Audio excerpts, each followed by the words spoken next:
Oi, pessoal, tudo bem? Nesse vídeo eu vou estar respondendo uma pergunta que me fizeram, que me mandaram por e-mail, que é o seguinte: é uma indústria de alimentos, é uma indústria pequena, ele só funciona durante a semana, e eles têm um reator anaeróbio de tratamento, um ASB. O que aconteceu foi o seguinte: eles têm um monitoramento de pH, e então ele cita que o pH estava adequado. E assim, ó, em questão de um dia, dois, o reator completamente acidificou e não tiveram mais como recuperar esse reator, teve que dar a partida novamente. Então, a pergunta era assim, o que deu errado, sabe? Porque o pH estava ok, 7, 7,5, 7, e em questão de 1 e 2 dias, o pH acidificou totalmente, foi para 5,5, 6 e não recuperou mais o reator. Então, vamos começar pelo seguinte: o que é o tratamento anaeróbio? Ele ocorre em duas etapas, ok? A primeira etapa é uma etapa onde acontece a acidificação, é a cetogênese. Então, toda a matéria orgânica ela é quebrada a ácidos graxos voláteis. Então, essa é a primeira etapa.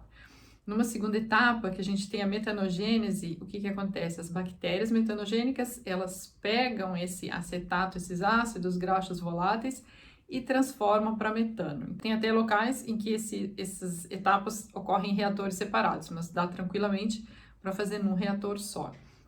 Então, o que acontece? Se o sistema está balanceado, na medida que esses ácidos graxos voláteis são produzidos, eles são consumidos pelas metanogênicas e se transformam em biogás. Se o sistema passa a se desbalancear, por exemplo, se os ácidos graxos, né, são produzidos muito rapidamente, de forma que eles não conseguem ser consumidos e pelas bactérias metanogênicas, vai haver um acúmulo de ácidos graxos voláteis, e então o pH acidifica. Esse é o problema. E essas bactérias, elas trabalham mais rapidamente do que as que produzem o biogás.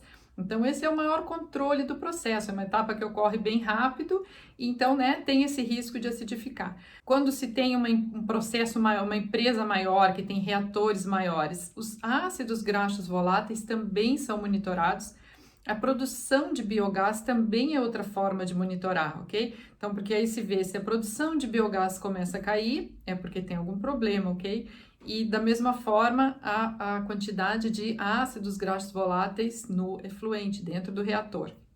Isso são análises caras, e nesse caso a gente está falando de uma indústria pequena, né, uma indústria de alimentos pequena, que não faria essas análises. Então, como que poderia ser? Então, uma coisa que tem que se fazer junto com a análise de pH é a análise de alcalinidade, porque a alcalinidade é super importante.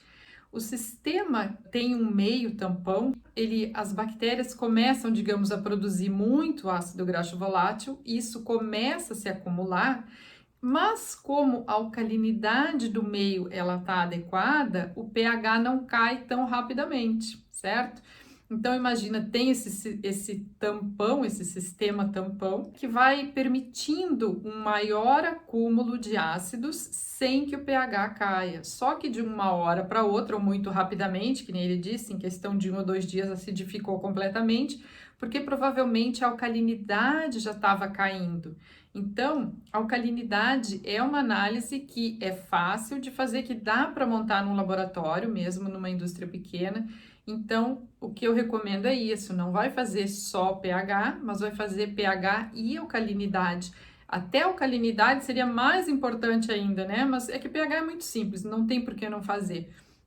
Então, precisa estar monitorando isso também. O sistema adequado, ele vai produzir alcalinidade, ele vai estar com a alcalinidade balanceada. Então, começou a verificar que a alcalinidade começou a cair muito, e o pH se mantém ainda por causa desse tamponamento do sistema. Então, já é um sinal, começou a perder a alcalinidade, já é um sinal que algo não está adequado, sem precisar monitorar a quantidade de gás produzido ou a produção de ácidos graxos voláteis. Então, essas duas coisas, faz pH e faz alcalinidade. E outra coisa que não foi dito, mas eu imagino, né, como é uma empresa que trabalha somente em dias, né, da semana, durante o final de semana esse reator também fica sem receber efluente, sem as bactérias, sem alimento, né? Para um sistema anaeróbio não é tão problemático, mas seria muito mais adequado se pudesse distribuir isso também no final de semana. Então, nesse caso, eu precisaria de um tanque de equalização. Tem várias coisas a considerar também, porque talvez manter o efluente parado lá não seja bom por problema de odores, né? Isso tem que ser visto.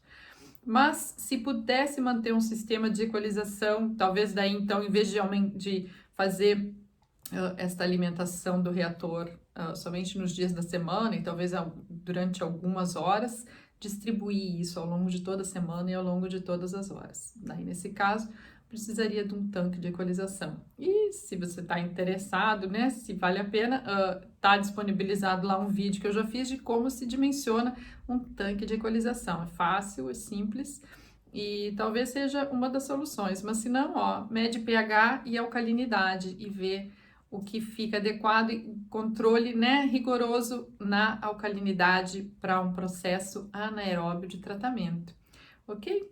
E manda sua dúvida também para o meu e-mail e qualquer contribuição também o e-mail é isabel@fundamentare.com.